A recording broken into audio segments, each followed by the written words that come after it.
নমস্কার। আমার রান্নাবান্না চ্যানেলে আপনাদের স্বাগত। আশা করি আপনারা সবাই ভালো আছেন। আজকের রেসিপি হচ্ছে ডিমের কারি। ডিমের কারি করার জন্য এখানে আমি ৪ টি ডিম সেদ্ধ করে রেখেছি। এখানে ৩ টে আলু সেদ্ধ করে রেখেছি। এখানে একটা টমেটো কুচি, এখানে ধনেপাতা কুচি ১ আঁটি, এখানে কড়াইশুঁটি আমি সেদ্ধ করে রেখেছি। এখানে মশলার জন্য একটা পেঁয়াজ গ্রেটিং করে রেখেছি। এখানে ১ চামচ ধনের গুঁড়ো, ১ চামচ জিরে গুঁড়ো, হাফ চামচ হলুদের গুঁড়ো। এবার গ্যাসে কড়াটা আমি বসিয়ে দিই। গ্যাসে আমি কড়াটা বসিয়ে দিয়েছি। এবার কড়াইয়ে আমি তেল দিয়ে দেবো। যে যা আপনারা পরিমাণ মতো তেল দেবেন। আপনারা অনেক ধরনের ডিমের কারি করেছেন, একবার এইভাবে ডিমের কারি করে দেখবেন। এটা খেতে বেশ ভালো লাগে। ভাতের সঙ্গে, পরোটার সঙ্গে, রুটির সঙ্গে, যেটার সঙ্গে ইচ্ছে আপনি খেতে পারেন।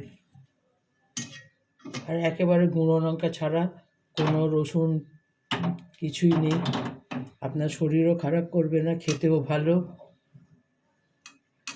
একটু তেলটা গরম হয়ে যায়, তারপরে আমি আলুটা ভেজে নেব।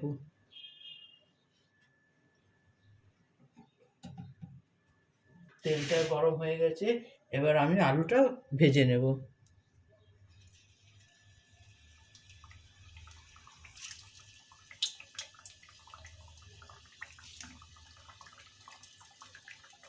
এটা খেতে বেশ ভাল লাগে।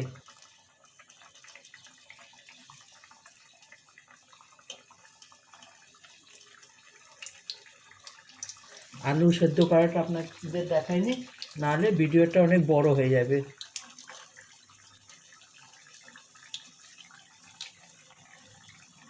আলুটা লাল লাল করে ভেজে নেব। ভাজাটা হয়ে যাক। আলুটা লাল করে ভাজা হয়ে গেছে, এবার আলুটা আমি তুলে নেব।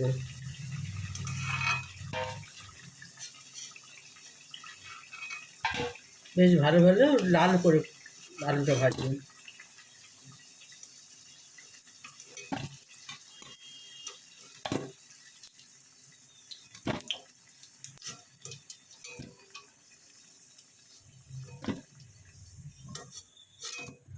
আলুটা ভেজে আমি এটাতে ডিমটা ভেজে নেব।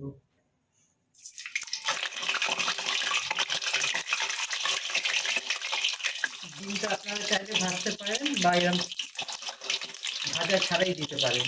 আমি একটু ভেজে নেব। একটু ভাজলে ডিমের কারিটা দেখতে ভালো লাগবে,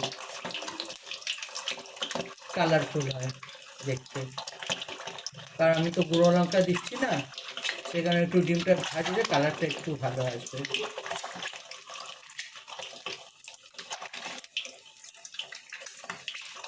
আপনারা একবার এইভাবে রান্না করবেন। অবশ্য কমেন্ট করে আমাকে জানাবেন কেমন হয়েছে খেতে।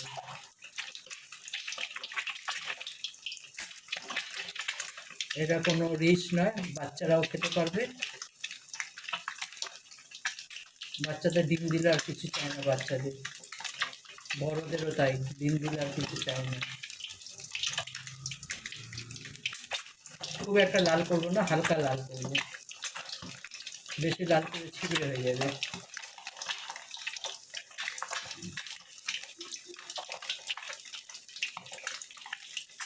আপনারা চাইলে বেশি করে লাল করতে পারে, আমি কিন্তু বেশি লাল করবো না। বেশি লাল করলে ওপরে খোসাটা ছিবড়ে ছিবড়ে হয়ে যাবে, খেতে ভালো লাগবে না।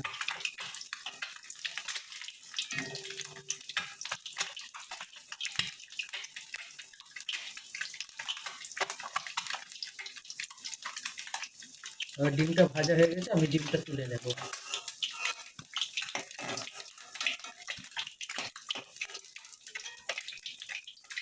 ডিমটা তুলে নিলাম। এবার কড়াইয়ে আমি এই যে গরম মশলার ফোড়ন দিলাম, লবঙ্গ, এলাচ আর দালচিনি। এটাকে একটু ভাজা ভাজা করে নেব। তারপরে আমি এটাতে যে পেঁয়াজটা গ্রেটিং করে রেখেছিলাম সেই পেঁয়াজটা দেব।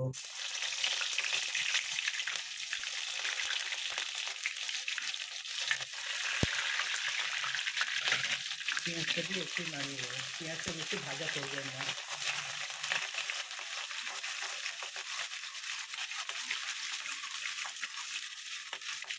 হালকা শুধু সাঁতরে নেওয়া।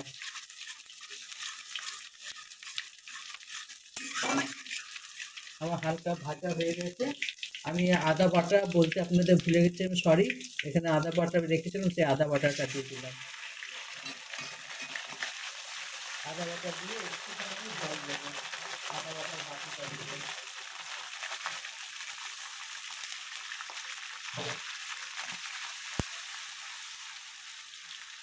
এরপর আমি হলুদ, জিরে আর ধনে যেটা গুঁড়ো রেখেছিলাম সেটা দিয়ে দেবো।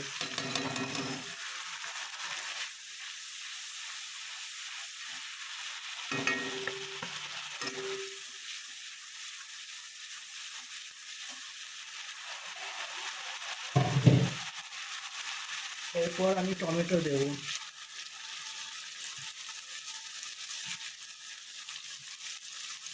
টমেটো দেবো।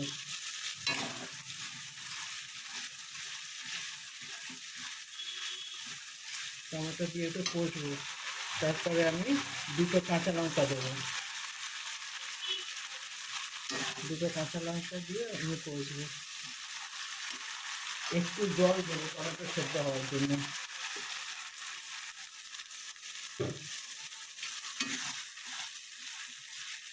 এবার পরিমাণ মতো নুন দেবো আমি। আপনারা যে যা স্বাদ অনুযায়ী নুন দেবে। আমি আলু সেদ্ধ করার সময় নুন দিয়েছি, আমি সেই বুঝে নুনটা দেবো, খুব একটা নুন দেবো না। এবার এটাকে কষে নেব।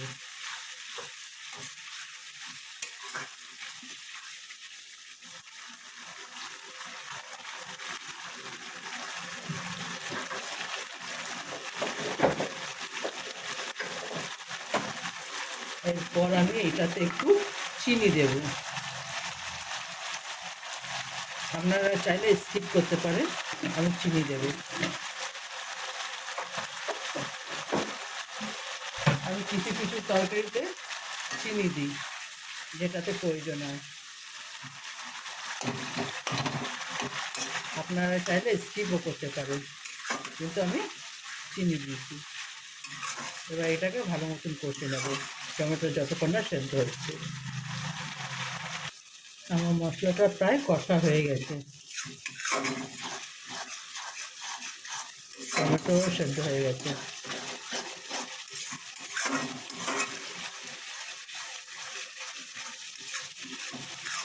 এটা রান্না করতে বেশি একটা সময়ও লাগে না, তাড়াতাড়ি হয়ে যায়, আর খেতেও দারুণ।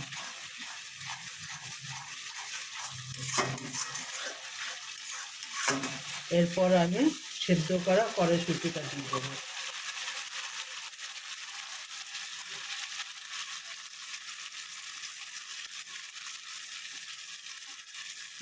সেদ্ধ কড়াইশুঁটি দিয়ে একটু কষবো।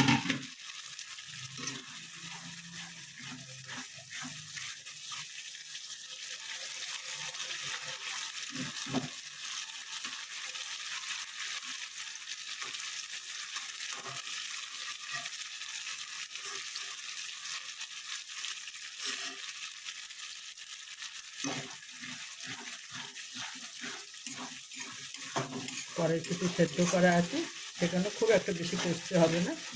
ওটা দিলে কড়াইশুঁটির স্বাদটা বেশ মশলার সঙ্গে মাখা মাখা হয়ে যাবে।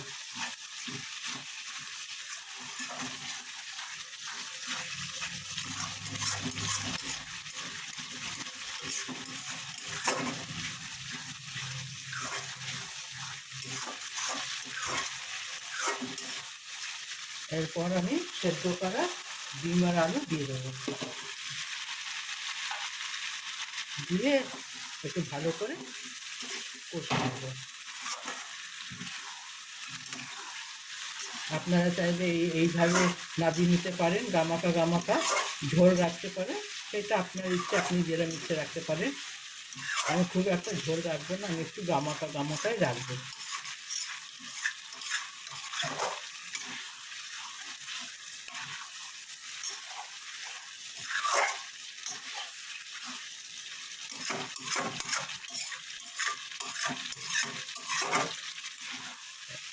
আসলে নতুন আলু তো, সেদ্ধ করে রাখলেও শক্ত হয়ে যায়।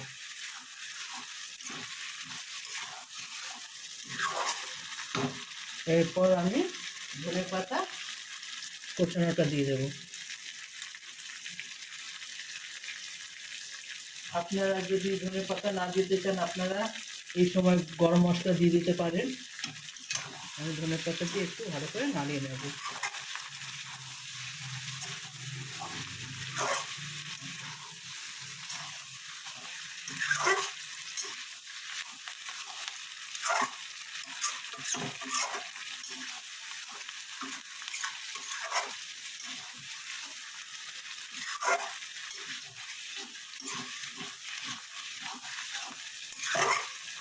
ধনেপাতা দেওয়াতে বেশ ভালো গন্ধ ছাড়ছে ধনেপাতা, গরম মশলা দেওয়া আছে, ফোড়ন, বেশ ভালো গন্ধ ছাড়ছে।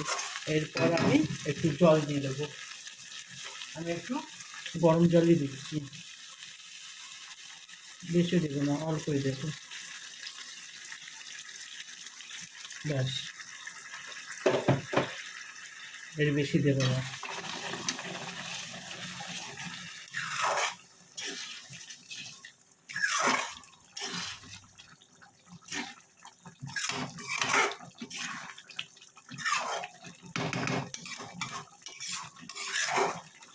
এবার আমি 5 মিনিটের জন্য ঢাকা দিয়ে দেবো। 5 মিনিট পরে আপনাদের সঙ্গে দেখা করছি। 5 মিনিট হয়ে গেছে, এবার ঢাকাটা আমি সরিয়ে দেখব।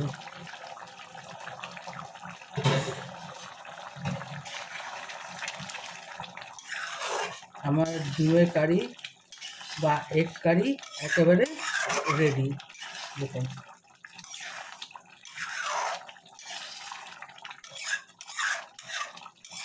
আমি আর একটু ঝোলটা শুকাবো, একটু ঝোল আছে, আর একটু ঝোলটা শুকাবো। এত ঝোল আমি রাখবো না, আমি একটু গামাখা গামাখা করবো।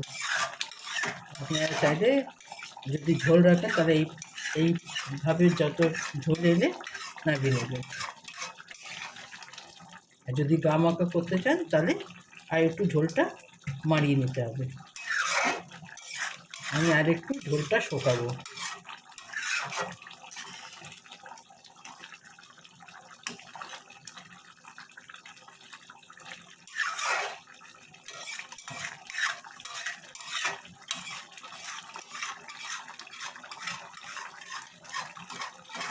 আপনারা অবশ্যই একবার এইভাবে রান্না করে দেখবেন কেমন খেতে লাগে আপনাদের।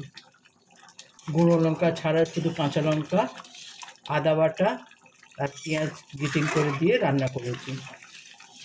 পেঁয়াজ আমি দিতাম না, পেঁয়াজ আমি খুব কম ব্যবহার করি, কিন্তু এটা যেহেতু ডিম তো সেই কারণে আমি একটু পেঁয়াজ দিয়েছি।